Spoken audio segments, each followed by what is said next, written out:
നമസ്കാരം. മലയാളി വാർത്തയിലേക്ക് സ്വാഗതം. കേന്ദ്രമന്ത്രി സുരേഷ് ഗോപിയുടെ വീട്ടിൽ PR ശ്രീജേഷ്.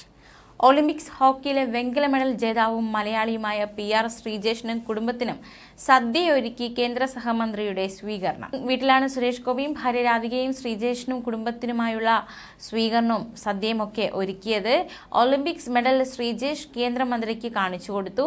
ഇന്ത്യയ്ക്കായി വിയർത്തു നേടിയ ഈ മെഡലുകൾക്കും അംഗീകാരത്തിനും രാജ്യമെന്നും ശ്രീജേഷിനോട് കടപ്പെട്ടിരിക്കുന്നതായി കേന്ദ്ര സഹമന്ത്രി സുരേഷ് ഗോപി പ്രതികരിച്ചു. ശ്രീജേഷിനോടൊപ്പം ഭാര്യ ഡോക്ടർ അനീഷ്യ, മക്കൾ, സഹോദരങ്ങൾ, മാതാപിതാക്കൾ എന്നിവരും ഉണ്ടായിരുന്നു. അതേസമയം മന്ത്രിമാരുടെ പോരിനിടയിൽപ്പെട്ട് PR ശ്രീജേഷിന് നൽകാനിരുന്ന സ്വീകരണം സർക്കാർ മാറ്റിവെച്ചിരിക്കുകയാണ്. PR ശ്രീജേഷും കുടുംബവും ശനിയാഴ്ച വൈകിട്ടോടെ തിരുവനന്തപുരത്തേക്ക് എത്തിയിരുന്നു. തലസ്ഥാനത്തേക്കുള്ള യാത്രയ്ക്കിടെയാണ് പരിപാടി മാറ്റിയ വിവരം ശ്രീജേഷിനെ മന്ത്രി V ശിവൻകുട്ടി അറിയിച്ചത്. തുടർന്ന് ഇന്നലെ തിരുവനന്തപുരത്തെ ക്ഷേത്രങ്ങൾ സന്ദർശിച്ച ശ്രീജേഷും കുടുംബത്തിനും ഉച്ചയോടെയാണ് കേന്ദ്ര സഹമന്ത്രിയുടെ വീട്ടിൽ സ്വീകരണം ഒരുക്കിയത്. അതേസമയം ശ്രീജേഷിന്റെ സ്വീകരണം മാറ്റിവെച്ച വിഷയത്തിൽ സർക്കാരിനെ വിമർശിച്ച് പ്രതിപക്ഷ നേതാവ് VD സതീശൻ രംഗത്തെത്തിയിരുന്നു. രാജ്യത്തിന്റെ അഭിമാനതാരമായ PR ശ്രീജേഷിന് സംസ്ഥാന സർക്കാർ നൽകുന്ന സ്വീകരണം മന്ത്രിമാരുടെ ഈഗോ ക്ലാഷിനെ തുടർന്ന് മാറ്റിവെക്കേണ്ടി വന്നത് കായിക രംഗത്തോടുള്ള അപമാനമാണെന്ന് പ്രതിപക്ഷ നേതാവ് VD സതീശൻ പറഞ്ഞു. കായിക വകുപ്പാണോ വിദ്യാഭ്യാസ വകുപ്പാണോ സ്വീകരണം നൽകേണ്ടതെന്ന തർക്കം സർക്കാരിന്റെ കൂട്ടുത്തരവാദിത്തമില്ലായ്മയും വീഴ്ചയുമാണ് എന്നും VD സതീശൻ കുറ്റപ്പെടുത്തി. രാജ്യത്തിന് വേണ്ടി 2 ഒളിമ്പിക്സ് മെഡൽ നേടിയ കായിക താരത്തെ വ്യക്തിപരമായി അവഹേളിക്കുക കൂടിയാണ് സർക്കാർ ഇതിലൂടെ ചെയ്തതെന്നും VD സതീശൻ പറഞ്ഞു.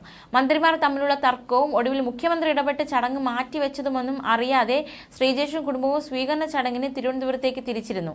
രാജ്യം ആദരിക്കുന്ന ഹോക്കി താരത്തോട് എന്ത് മര്യാദയാണ് സംസ്ഥാന സർക്കാർ കാട്ടിയതെന്നും ജന്മനാട്ടിൽ PR ശ്രീജേഷ് നേരിട്ട അപമാനത്തിന് മുഖ്യമന്ത്രി പരസ്യമായി മാപ്പ് പറയണമെന്നും VD സതീശൻ ആരോപിക്കുകയുണ്ടായി.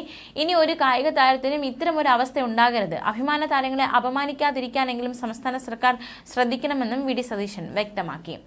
വിഷയത്തിൽ കൊടിക്കുന്നിൽ സുരേഷും പ്രതികരിച്ചിട്ടുണ്ട്. ഇന്ത്യയുടെ അഭിമാനമായ 2 ഒളിമ്പിക് മെഡലുകൾ നേടിയ കേരളത്തിന്റെ പ്രിയപ്പെട്ട ഹോക്കി താരം ശ്രീജേഷിനെ സ്വീകരണ ചടങ്ങ് അലങ്കോലപ്പെടുത്തിയതിലൂടെ സംസ്ഥാന സർക്കാർ വ്യക്തിപരമായി അവഹേളിച്ചെന്ന് കോൺഗ്രസ് പ്രവർത്തക സമിതി അംഗം കൊടിക്കുന്നിൽ സുരേഷും ആരോപിച്ചു. ശ്രീജേഷിനോട് മുഖ്യമന്ത്രിയും ബന്ധപ്പെട്ട മന്ത്രിമാരും മാപ്പ് പറയണമെന്നും കൊടിക്കുന്നിൽ സുരേഷ് പറഞ്ഞു. ന്യൂസ് ഡെസ്ക് മലയാളി വാർത്ത.